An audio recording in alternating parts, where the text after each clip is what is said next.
وأن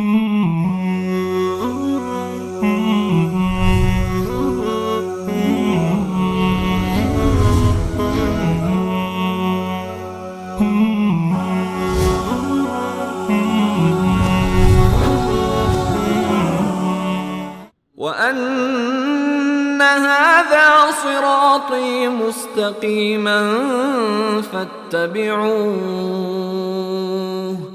فاتبعوه ولا تتبعوا السبل فتفرق بكم عن سبيله ذلكم وصاكم به لعلكم تتقون.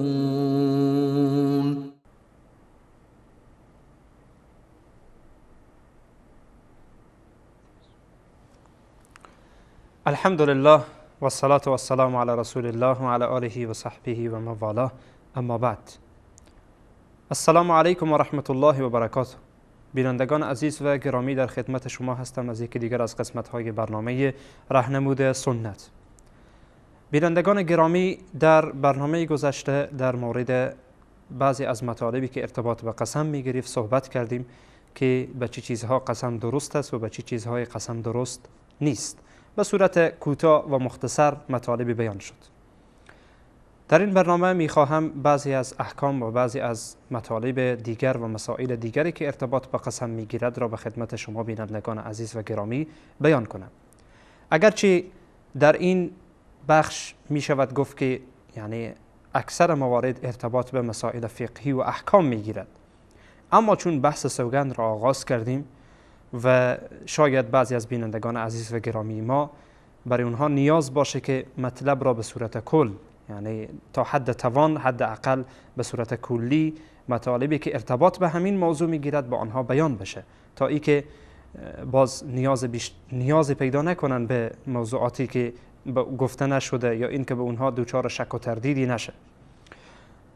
اول شروع میکنیم از این که ما در برنامه گذشته گفتیم که قسم یاد کردن به الله سبحانه و تعالی و به صفات الله صحیح است. نام اسمای الله و صفات الله سبحانه و تعالی درست است و اشکال در این مورد وجود ندارد. اما وقتی شخص قسم یاد می کند و سوگند می خورد، علما این اقسام و انواعی را در این مورد بیان کردند. در انعقاد قسم، یعنی در اتفاق افتادن قسم، که وقتی اتفاق می افته قسم یا قسم در واقع به وجود می آید، انواعی برای او علمای بزرگوار بیان کردند که در آیات قرآن عظیم الشأن هم به این انواع اشاره شده و در احادیث رسول الله صلی الله علیه و سلم هم به آنها اشاره شده. نوعی از قسم اول به صورت کلی برای شما بینندگان بیان بکنم. از حیث انعقاد قسم و یا سوگند را علما یا در قرآن عظیم الشأن برگرفته از آیات قرآن و احادیث رسول الله صلی الله علیه و سلم به سه قسمت یا به سه نوع تقسیم کردند. نوع اول سوگند لغو هست که انشاءالله توضیح میدیم، هر کدام به صورت ترتیب تعریفش را و به هر حال حکمش را بیان خواهیم کرد.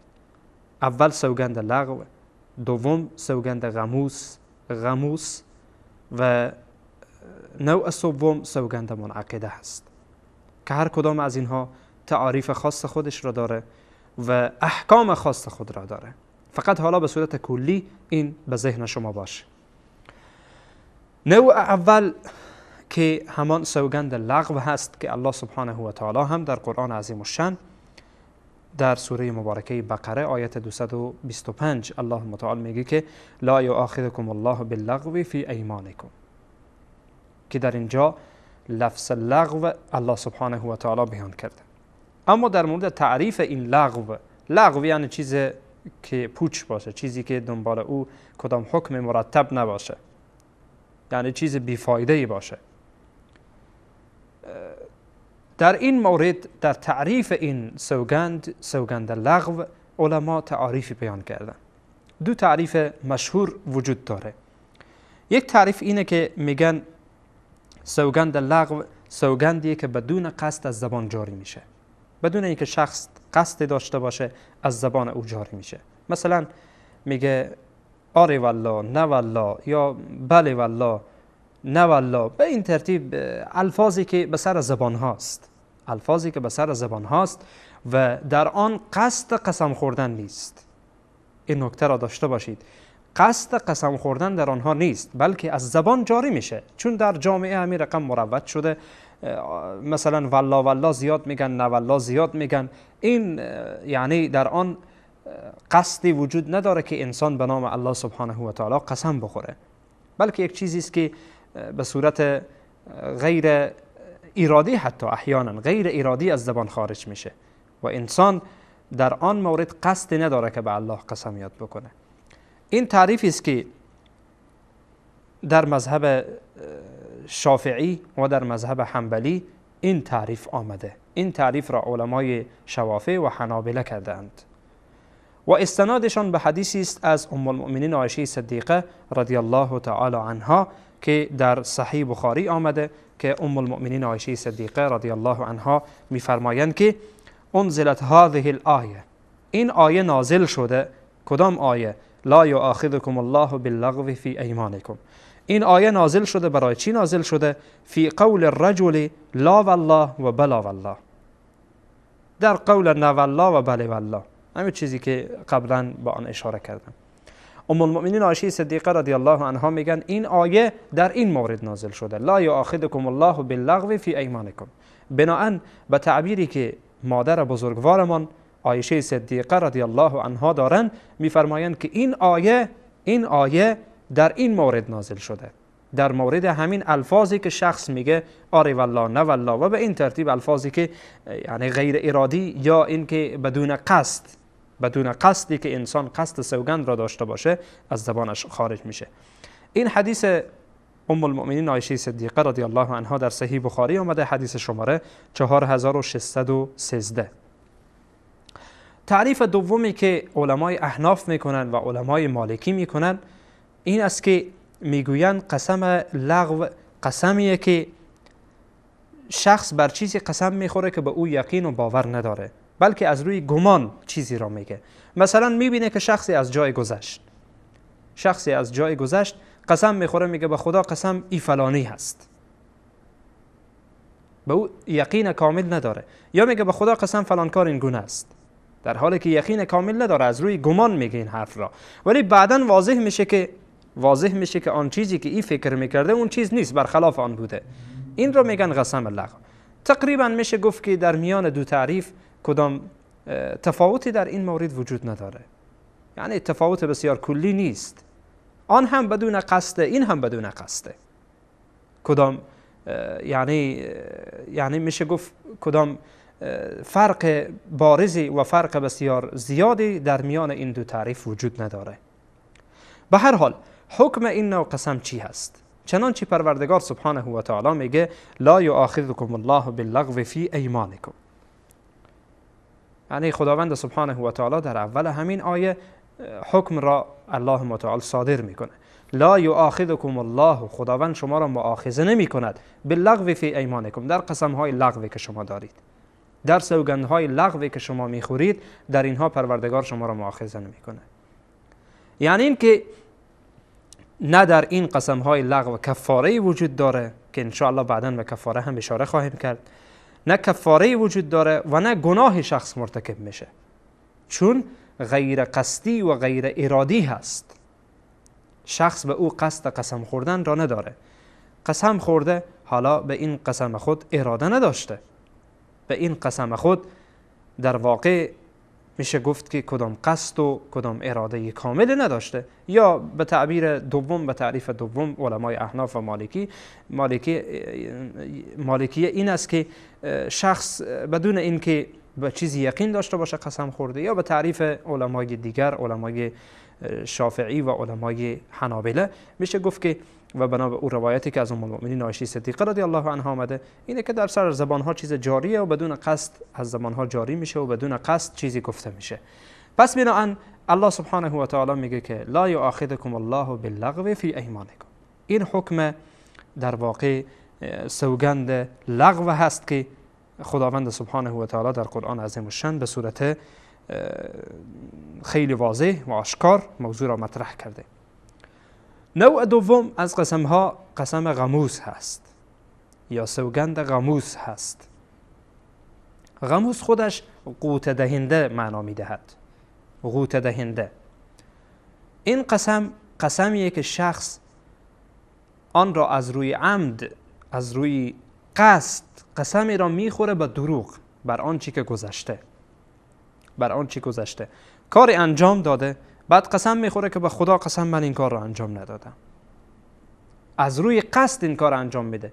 ولی اگر این که مثلا سهوا شده باشه یا این که شخص فراموش کرده، نمیفهمه که قبلا فلان کاری انجام داده، اون بحث جدایی هست.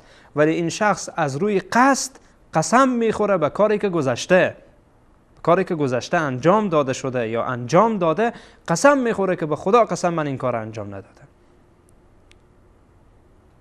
این تعریفی است که در مورد قسم غموس می باشه و احیانا این قسم ها میتونه که علت ها و اسباب مختلفی داشته باشه.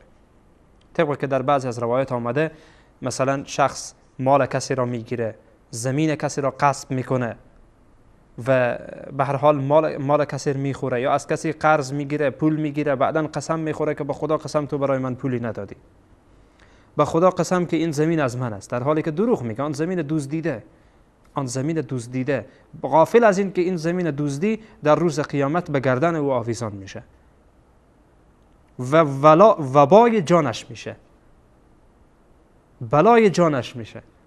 اما این زمین دا قسمتی را دزدیده، بعد اینجا قسم میخوره به خدا قسم این زمین از خودم هست، در حال دروغ میگه. دیوار از اینجا برداشته گذاشته اینجا، قسمتی از زمین نفر را گرفته، دزدیده، قسم ناحق میخوره. یا فردی رفته به کشور دیگری برای کاری، برای روزگاری، برای کدام امری رفته، بعد از این که بر میگرده از کشور دیگر میبینه که زمینش نیست. کی برداشته؟ فلانی. بعد پیش فلانی میرن که تو زمین چرا دزدیدی، غصب کردی؟ میگه نه، به خدا قسم که این زمین از خودم هست، از آبا و اجداد این زمین از خودم بوده. این نوع قسم دروغه. این نوع مثال گفتم برای شما، میتونید شما مثال های فراوانی در این مورد پیدا بکنید. در حدیث آمده که شخصی آمد از رسول الله صلی الله علیه و سلم سوال کرد، گفت که یا رسول الله مل کبائر، ای پیامبر خدا گناهان کبیره چی هستند؟ برای ما گناهان کبیره شما بیان بکنید. رسول الله صلی الله علیه و سلم فرمودند الاشراک بالله، از اکبر الکبائر اشراک، شرک ورزیدن به الله سبحانه و تعالی است. اکبر الکبائر یعنی بالاترین درجه گناه شرکه. پیامبر علیه الصلاة و السلام میفرمایند الاشراک بالله. بعد گفت که ثم ماذا، ای پیامبر بعد از این چی گناهی بزرگ است بعد از شرک؟ رسول الله صلی الله علیه و سلم فرمودند عقوق الوالدین، نافرمانی پدر و مادر. بدون شک اجازه بدید که در اینجا اگرچه ارتباطی به برنامه ما نمیگیره، یک توصیه برای برادران عزیز خود داشته باشم، برای خواهران گرامی خود داشته باشم. افرادی که حق پدر و مادر را ضایع میکنن، نافرمانی پدر و مادر را میکنن، نافرمانی پدر و مادر در اموری که شریعت اسلام آن را منع نکرده. واجب بر گردن انسان که انسان از پدر و مادر خود فرمان برداری بکنه، نافرمانی اونها را نکنه. اما اگر این که آنها شخص را به سوی گناه و معصیت دعوت کردن، در اون صورت بر انسان لازمه که از نظر دنیا، از نظر برخورد دنیایی با اونها رابطه خوبی داشته باشه. اما از نظر اینکه آیا نافرمانی اونها را بکنه، باید نافرمانی ایشان را بکنه در این موردی که خلاف دستور خدا پیامبر میشه. اما به صورت کل وقتی که این موارد وجود نداشته باشه، برگردن انسان مسلمان لازمه که به پدر و مادر خود رابطه خوب داشته باشه و فرمان آنها را برداره، فرمان برداری پدر و مادر بکنه. انسانی که نسبت به پدر و مادر بی احترام، این انسان در واقع بدترین انسان ها میتونه باشه. پسترین انسان ها کسی است که بعد از این که بزرگ شده تمام خدمات پدر و مادر را نادیده گرفته، تمام خدماتی که پدر و مادر بیچاره در این انجام دادن همه را نادیده گرفته، حالا از خود مستقل شده و هر کار دلش میخواد میکنه و به پدر و مادر هر چی دلش خواسته میگه، نعوذ بالله. و حتی بعضی از انسان هایی که نمیشه برای آنها اسم انسان گذاشت، حتی به سر پدر و مادر دست بالا میکنن. این دست را از بیخ قطع بکنه بهتر از اینه که دست خود را به سر پدر و مادرش بالا کنه. این زبان را از بیخ قطع بکنه بیاندازه بیرون بهتر از اینه که به پدر و مادرش حتی کوچکترین کلمه تندی به پدر و مادرش بگه. رسول الله صلی الله علیه و سلم میفرمایند از گناهان کبیره بعد از شرک نافرمانی پدر و مادره، که انسان بیایه از پدر و مادرش نافرمانی بکنه.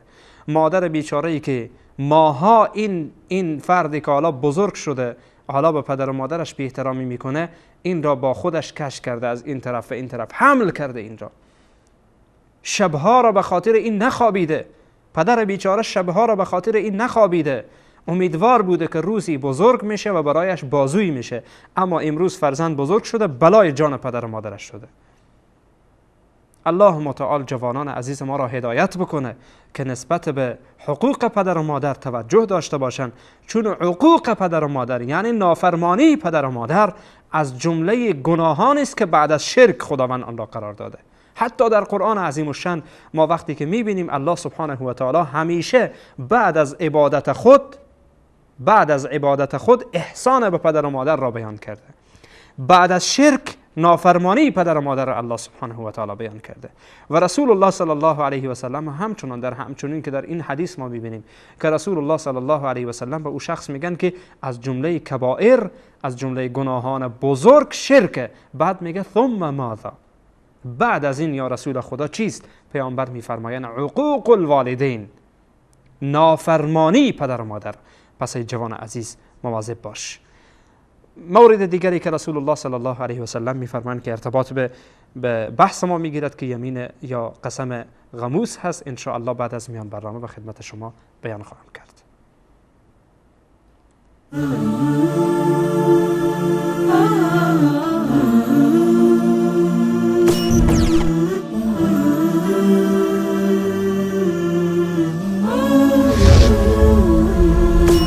وصال حق، منبر توحید و حقیقت.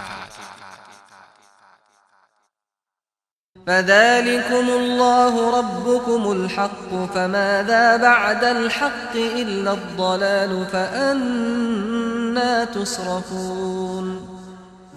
این است الله پروردگار راستین شما، بنابراین پس از حق چیزی جز گمراهی و ضلالت وجود ندارد.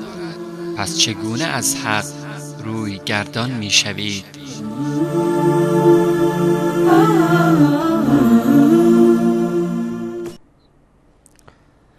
با عرض سلام مجدد به خدمت شما بینندگان عزیز و گرامی. بله بینندگان عزیز، قبل از میان برنامه موضوعی را به حدیثی پرداخته بودیم که شخصی آمد از رسول الله صلی الله علیه و سلم پرسان کرد که یا رسول الله بزرگترین گناهان کدام ها هست؟ رسول الله صلی الله علیه و سلم فرمودن اول شرک، بعد از آن گفت یا رسول خدا، بعد از آن پیامبر فرمودن که نافرمانی پدر و مادر. بعد از آن این شخص پرسان میکنه میگه ثم ماذا، یا رسول خدا بعد از نافرمانی پدر و مادر کدام گناه بزرگه؟ رسول الله صلی الله علیه و سلم فرمودن الیمین الغموس، گناه سوگند غموس، سوگندی که انسان گفتیم به دروغ و عمدن آن را قسم میخوره در چیزی که گذشته و دروغ هم در این مورد میگه، عمدن دروغ میگه. این مورد را رسول الله صلی الله علیه و سلم از جمله گناهان کبیره حساب کردن. این حدیث در صحیح بخاری آمده، حدیث شماره 6920 که رسول الله صلی الله علیه و سلم این موارد را برای این شخص بیان کردند. پس بنابراین آنچه که مورد بحث ماست در این حدیث اینه که رسول الله صلی الله علیه و سلم این را از جمله گناهان کبیره قرار دادن. و حکمش چیست؟ حکمش گناه کبیره، حکمش جرمی است که الله سبحانه و تعالی در واقع برای بندگان خود آن را برحذر داشت که این کار انجام ندید. این دروغ نگین. شما یک انسان مسلمان برای شایسته نیست که دروغ بگه، باز این که بیای نام الله را بالای دروغ ببره، نعوذ بالله، این گناهش باز بزرگتر میشه. یکی این که دروغ میگه، یکی این که نام الله را به دروغ گفته، بی احترامی به نام الله سبحانه و تعالی کرده. بنابراین رسول الله صلی الله علیه و سلم میفرمایند این نوع از جمله گناهان کبیره هست. اول مرحله شرک، دوم نافرمانی پدر و مادر، سوم قسم دروغ. قسمی که از دروغ شخص میخوره. اما اگر شخصی در حالت اضطرار قرار میگیره و این دروغ را میگه، یا دروغ مصلحت آمیز بگین، چیزی که به نام دروغ مصلحت آمیز است که در این مورد یا قسم مصلحت آمیز است. مثلا شخصی از شما، یک مسلمانی، حالا دشمن به دنبالش هست، مثال به عنوان مثال، دشمن به دنبالش هست، او به شما پناه میبره تا ای که شما او را جای بدهید. دشمن میآید که از شما میپرسه که این نفر پیش شماست، شما قسم میخورید که نه پیش من نیست، در حالی که دروغه و قسم شما هم دروغه و این عمل شما هم دروغه. اما به خاطر مصلحتی که در اینجا وجود داره، به خاطر اینکه شما جان یک انسان را میخواهید نجات بدهید و جان یک انسان بیگناهی که گناهی نداره میخواهید نجات بدید، بدون شک در اینجا شما مرتکب گناه نمیشوید و تحت این حکم داخل نمیشود. و حالات اضطراری دیگر و حالات مصلحت ها که به هر حال هر جا از خود جای داره دیگه، نمیشه که باز این باب را باز کرد و این دروازه را باز کرد هر کس بیای برای خود مفتی بشه و بعداً بگه بله اینجا مصلحت بود، اینجا به هر حال ملازم دیدم که این حرف بزنم، اینجا صلاح دید بود و اینجا حالت اضطرار بود. نه خیر، باید یک حکم شرعی باشه، باید واقعاً این حالت اضطرار باشه، حالتی نباشه که باز هر کس بیه از پیش خود یک حکم را بتراشه و دروغ بگه و بعداً بگه که حالت اضطراری بود یا دروغ مصلحت آمیز بود. از خود یک تعریف خاصی داره. اما در مورد این که آیا این نوع قسم کفاره دارد یا ندارد، علما در این مورد اختلاف نظر دارند. جمهور علما، علمای احناف، علمای حنابله و علمای مالکیه، اینها میگن که کفاره ندارد. اما امام شافعی رحمه الله و قولی هم از امام احمد رحمه الله، قولی از امام احمد، اصل این است که ما گفتیم مذهب مشهور از امام احمد حنبل رحمه الله این است که ایشان هم کفاره را لازم نمیدانند، اما قولی از ایشان آمده همراه امام شافعی رحمه الله که ایشان میفرمایند در این مورد کفاره هست، یعنی شخص قسم دروغ هم که بخوره کفاره داره. و هر کدام از اینها به دلایل استناد می کنند، هم جمهور علما که احناف هستند، علمای مالکی هستند و علمای حنابله، هر کدام از خود دلایل دارند و علمای شافعی هم و مذهب امام شافعی هم از خود دلایل دارند که هر کدام به دلایل استناد می کنند که میگویند کفاره دارد و افراد میگویند کفاره ندارد. به هر صورت آنچه که اکثر علما به آن هستند این است که کفاره ندارد و کفارهش یعنی کفاره به معنای این که بعدا ما بیان میکنیم که کفاره هایی که در قسم هست، در قسم منعقده ان شاء الله بیان خواهیم کرد که کفاره چی هست. اما این که شخص این گناه را مرتکب می شود، باید این را در واقع این جرمی که انجام داده، این گناهی که انجام داده، این را بیای جبران بکنه و جبران این در چیست؟ جبران این در توبه هست، در این که توبه بکنه در پیشگاه الله سبحانه و تعالی. الله متعال آمرزنده هست، الله متعال در توبهش بازه. احساس نکنید که هیچ وقتی از نعمت، از در واقع بزرگواری الله سبحانه و تعالی، از رحمت الله ناامید نشوید. ولا تقنطوا من رحمت الله، از رحمت الله ناامید نشین، چرا که یغفر الذنوب جمیعا. الله سبحانه و تعالی کسی را که بخواد گناهانش همه را میامرزه. پس از رحمت خدا ناامید نشه. اگر کسی اینجا در برنامه ما نشسته است و این گناه را بارها تکرار کرده، وقتش هست قبل از این که هنوز مرگ به سراغ من و شما نیامده این مسائل را فهمیدین، همین الان در پیشگاه خدا دعا بکنین، یا الله ما را ببخش، یا الله تو را سپاس میگیم که حالا فهمیدیم که این گناه است، فهمیدیم که گناه این قسمی که ما به دروغ خوردیم، نام خدا را بی احترامی کردیم، دروغی را گفتیم، یا الله ما را ببخش و الحمدلله که قبل از مردن این را فهمیدیم. توبه بکنه ان شاء الله که خداوند میبخشه. و نیز اگر کسی در این قسم دروغ و در این دروغی که گفته حق کسی خورده، باید حقش را ادا بکنه. مثلا مثال دادیم که شخصی به دروغ قسم میخوره که این زمین از من است، در حالی که نیست، دروغ میگه این مال از من است، در حالی که دروغ میگه، حالا مال گرفته پیش اوست، حالا فهمیده، حالا با این برنامه یا این که به هر صورت فهمیده چیکار بکنه، راهش اینه که در پیشگاه خدا توبه کنه. الله متعال حقش را خواهد بخشید ان شاء الله که میبخشد. الله سبحانه و تعالی الله متعال رحیم است، الله متعال مهربان است به بندگان خود، الله متعال سبحانه و تعالی غفور است، الله رحیم است.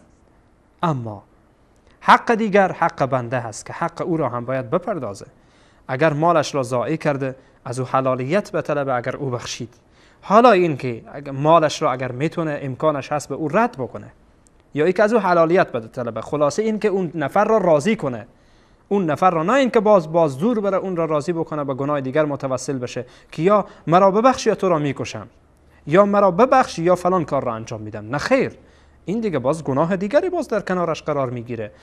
آن نفر راضی بشه و این نفر را ببخشه، از او حلالیت بطلبه اگر مثلا حقی را از او ضایع کرده، حقی به هر حال غیر مالی، اگر مالی بوده حقش را به او بپردازه، حقش را به او بده. و اگر در امکانش نیست، حالا او حق را نابود کرده، او مال نابود کرده، حالا چیزی هم در دسترس او نیست، خلاص این که اون نفر را راضی بکنه و از او حلالیت بطلبه. این کفارش هست، این جبرانش هست که شخص میتونه خود را از این گناه بزرگ نجات بده.